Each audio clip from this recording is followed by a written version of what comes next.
Image TV meeting tabiribsingbu ahamba maktada taramna okchebugat loinana nongmaithing kunje soina kurumjari marki pau miyam pijari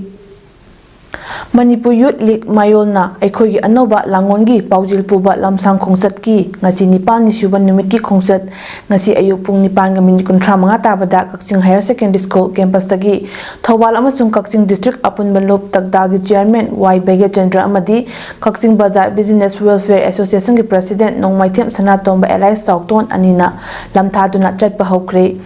Khongsat loisingbu Kakching District ki aroi bangam khai uringban fawba aramba unit 26 Kakching gi members singna guide tawtuna thinki tungda khongsat loisingna Thawbal district ki tekjam sapam amadi khongjom kaithil fawraga langathil fawba chatuna langathilda miyam gi oiba mifam ama pangthokpaga lonena ayuki chaklen charba matung wangjing fawba chatuna ngasi nipani suba numiki lamthongpam oigani amadi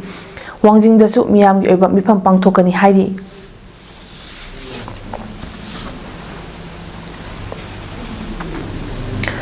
Manipur Lenga ki Health and Family Welfare Minister Dr. Sapam Ranjan Singh gi meeting makada Pukramba Kazau Memorial Trust Manipur na sinduna handakta Manipur Lenga ki sentangna nauna saba athoba Pukramba Kazau Fingangi mitam maikhom hangdopagi thoram ama ngasi Kangmong Mestam Lekai da leiba athoba gi khubamda pangthokre thoramduda Manipur University of Culture Vice Chancellor Professor Paunam Gunindro Art and Culture Department Government of Manipur ki Director Kaithelapam Dinamani Singh writer the social worker Odiba Haresor Goswami, DM University Sports Director Professor R.K. Chandrakumar, social activist R.K. Megan Amadi, UFO gi President Ngasepam Nilikantana, Atuba Mitungyan Singh Oina Saruk Yaki, Tharonga Mai Lenina R.K. Megan na Fongdokibada, in Kumza Lisingamaga Chanipan, Marfutara Mathogi Matamda, British Lengakna, Manipur Laushin Naba, Saruk Silakpa Matamda, British ki political agent Oiba, Oina Lairamba, Mr. Greenwood Amadi, Assam Chief Commissioner Oiramba Clinton Latuna Manipur gi Ningkha Tambasi Munnaba Hotnarakpada Manipur gi Konung Kanglada Landaratuna Nupi Angang Mayam Hatkiba Atuda Manipur gi Lanmisingna Makoising Adu Maithiba Piki Madugi Matungda Mr. Greenwood Yauna Saheb Manga Lanfa Oiki Manipur Darbarda Wayal Chatharba Matungda Yaukiba Athoba Pukramba Kajauna Tana Thilaga Mr. Greenwood Harkibani Loilam Lenga ki Mayokta Lepkiba Athoba Pukramba Kajabu Leihoriba Mirol na Ningsingba Mathautai Loilam Lenga ki Thausilna mi kaya Hatkibadu Adugumba Thausil Adugi Mayokta Irija Singna Lepa Mathautai Hainasu RK Meganna Makhatana Fongdoki Aikoina Pukramba Kajabu Ningsingba Mathautai Loilam Lengaki adumba saru mayamama lepak Manipur lepaki ning tambasi loksina honarakpa lepak semui makhada thamna honarakpa adu mayokta lepkiba adumba ihulado misiso koiding sim sangnya kali mamangi ahingduda landarakna jagoi ras ni hargala jagoi ras tori marakta landarakna ni mem hatkiba adumba loilam lengaki thausilado Mado matam pumada adu matho silthawang ado matam pumada koi irecha singna madu mayok tele ko so dai haise adumai hajani Chief Guest Oikiba Professor Paunam Gunindron Haikibada Aikogi Ipa Ipusingna Manaiba Nungsibagi Thauna Adudi Britishna Kaidonungda Maithiba Piba Ngamloi Haurakliba Miro Singna Lamdamsigi Puari Amadi Natpo Masak Khangba Habisi Yamnamak Tangaifade Maramda Mazati gi Nat Amadi Puari Masak Khangdaba Mina Manaiba Mazati Kaidonungda Nungsiba Ngamloi Haikibaga Lonena Ipa Ipusingi Thauna Lingjel Sing asi Lairik Oina Tamduna Mahairui Singda Khanghanba Mathautai Haiki Lamdam Sigi, Equigi, Ladybug, Mahiru, Kangi, Amakangi, Equi was Edition, Equigi Puari, Masakamba, Equigi not Masakanga say, Yamamo, Tangai Padi. Maramdam Mazati, not Amsung Puari, Kandaba, Aduna, Kaidungashu, Maramdam Mazati, Tuido Mahena, in Sigani Havisi, in a Tazazadi, in Siramadi. Lamdam Sigi, Puari Saru, Lamdam Sigi, Itias. Lamdam Sigi Ahalamangi, Api Ipai Pusingi, Tauna Lingjado, Mado, Equina, Api Mai Tam Basin Sinda, Tamna Hiram Sinsida, Api Hudson Munda, I say, Yamnam Tangai Pudi. Athoba Pukramam Kazaugi Mitamda Miam Nalaisu Katuna, Ikai Kumna Utpana, Torangi Mapung Oba, Satam Oiki. UAV drone remote sensing technology and its application haiba hiramda chayal ama chupna chathagadaba faculty development program ama ngarangdagi Waikomani Girls College Thobal gi Department of Geography amadi More College More gi Department of Geology ani na punna senduna Waikomani Girls College Thobal gi seminar hall da hagdokre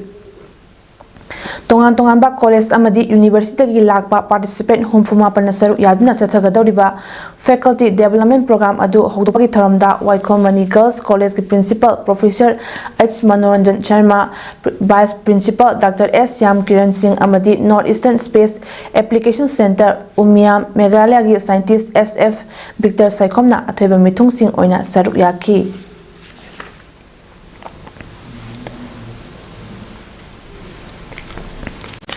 Manipurda haujik thokliba irang asida lanjenarna relief camp singda changjafam lawriba inmate singbu masa mau fana nada yektina leinaba pandamda Arambai Tengol Medical Headquarter na paikhalakpa thawang singi saruk ama oina Bisnupur district ki manung chanba Moirang College Block A amadi B da lem layeng bagi thoram ama ngasi pangthokre thoram aduda medicine gynae ENT ophthalmic ortho surgery pediatrics tongan tongan ba makhalgi specialist doctor na amadi doctor amadi paramedical staff punna mioi yankai hembna lemna amadi lemna laying ba test tawbagi thabak pangthokpaga loinana mathau taba hidak singsu lemna piki health camp aduda laying ba lakhiba inmate laifrapom sudina Arambai Tengol na lemna laying bagi thoram pangthok piduna inmate jingbu nada yetina laina ba hotnabiba asi thaingai leitana thagatli haiki Simbi Lambiraga, I go in medical in La Piriva, hiding I can Tagache, Loinana, Mamanda La Kiba medical Timina, Ida Narang, Kaina, I have the Machal Suna Piva Mandi. Adubu, Handaki, by Tengol, Pubira, medical team, I could be Iraku, Machal Suna, Masin Suna, PD, I see the Mota around by Tengol and Tagache. Wangu Youth Development Organization WYDO gi nauna sagadaba clubs Kumbi Kendro gi MLA S Premchandra ngasi urep uyung tambagi thoram ama Wangu ahalop makhale kai kolai lampakta pangthokre thoram aduda Kumbi Kendro gi MLA S Premchandra Wangu Gram Panchayat ki pradhan gi nominee amom Kesorjit Wangu Terakhong Gram Panchayat ki pradhan Pochangbam Balesor Wangu Gram Panchayat Ward number 11 amadi 12 ki member L Ingo amadi S Arunna athoiba mithungnen sing oina saruk yaki thoronga mailenna MLA S Premchandra na haikibada ngasi sariba club Sanglen asina lamdam asida hena chawkhatpa development ta hena mangjil thana chatpa lamdam ama ohellasi lonana welcome to Kumbi dagi Wangu Thongkhong fawbagi lambisut fit humputara pakna semnaba tharang athubada tawragani haiki asigi makta akoi kalimta tawbang ngamde lebak asi kai taw sige na khanar ma mapam laitaba dum mapam sage na khalam bado building asina ro matum ladi akoi modugi moham se thola gun se building phajna sarga khillaga thammudu dikanu deva kala building phajna sarga tongan be sport ki hiram da kala sida paikat pe abale kai ki sapat thorang singa ten mapum phabu paikat laga awon bo wanugi jaga sida bo wanu gram panchayat ki hai ba kala base sigma matam se ki sarga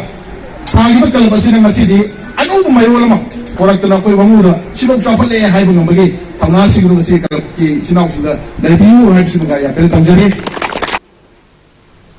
Imagix Studio Manipur gi makhada AD Luwang Chana puthokpa Rade athopamna present tawba khurumjari ima haina mingthonba music video album release tawkhre SMB athopam amadi Deepak Khaidimna sapa amadi ek tawriva album asi Sonia Sanjenbamna direction piri music video album asi Prem Nongshabagi mayekta Bisho Chanambamna music direction tawbani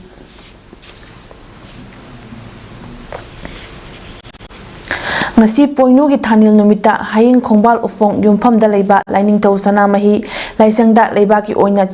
chingno katpagi thorom pangthokre chatliba sahi asida kum tambagi phokthok tagi lakadoriba mathang chahi ki phoktokna phokthok hena leina ba irat thongni khibaga lunena maitai langol da hangdokliba relief camp ta leriba inmate chingi damak laisang dagi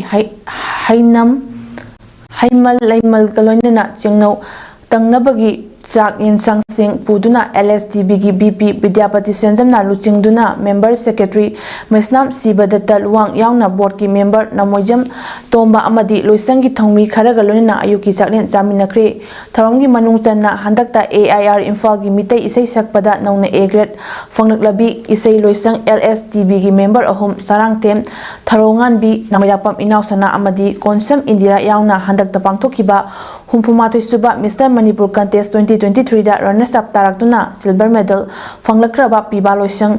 LSTB gi safaba Pochangbam Nandajit Meitei bu taramna oktuna sana mahi laisang gi thogal Thaujal Jarai fi khudol tamduna pukning thogatkre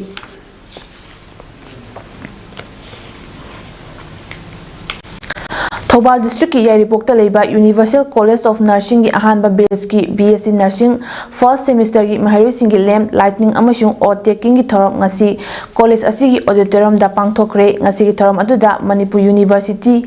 Kanchipur ki Controller of Examination Professor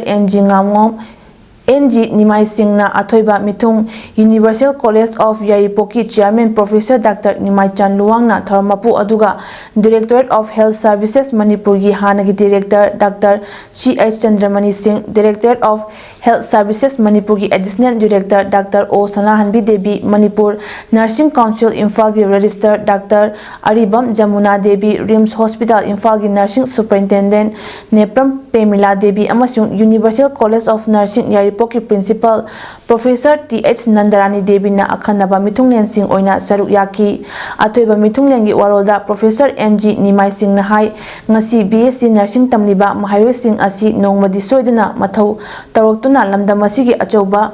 Thaudang Laurakadoribani Maramasina Miyamgi Seba Taubada Matam Chupada Momon Noklaga Nushina Taubiba Mathautai Lunina Isagi Thaudang Matam Chupada Chapchana Taunaba Hotnabi Haiki nursing profession hayeng roina makna gasu knowledge to layer gasu skill layer gasu hariba love and affection sigi package da yahun dragadi I think 100% score to go yagado ma na koi the power to layer amatam da power means koi the hidak agudi ni khangde adagi seba to bugi ni khangde nagi kono tu patient nangi kanoda lerpu matamda nangi power to the with responsible ko kano si jo promise galo na to pio ko aduni ai ko ki ngasigidi maraki pau pijaba matang aselo shinjari meeting tabiri basingbu amukha hana khurumjari